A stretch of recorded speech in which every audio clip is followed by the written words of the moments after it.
Congress shall make no law abridging the freedom of the press.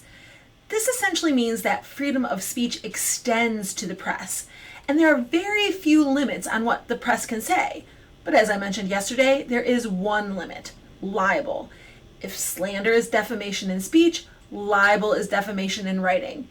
If you're wondering how the old-fashioned tabloids and quirky reality shows could get away with what they say about celebrities, or how a media outlet negatively and or unfairly characterizes a public official, it goes back to the definition.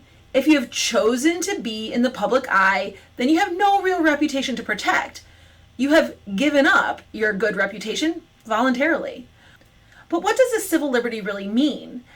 Not only does it extend freedom of speech, political and otherwise, to media outlets, but remember, this protects Americans from government. So this liberty prohibits a government monopoly on information dissemination and prohibits government censorship.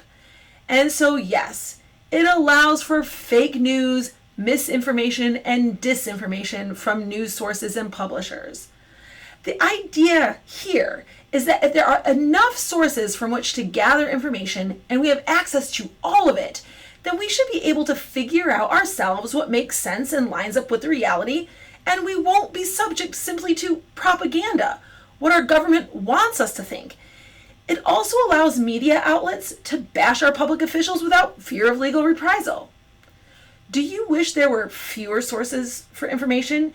Do you believe censorship of misinformation and or disinformation should be allowed? Do you know how to critically assess information? Or is it just easier to settle on a trusted news source? If that's the case, how do you determine whether a source can be trusted?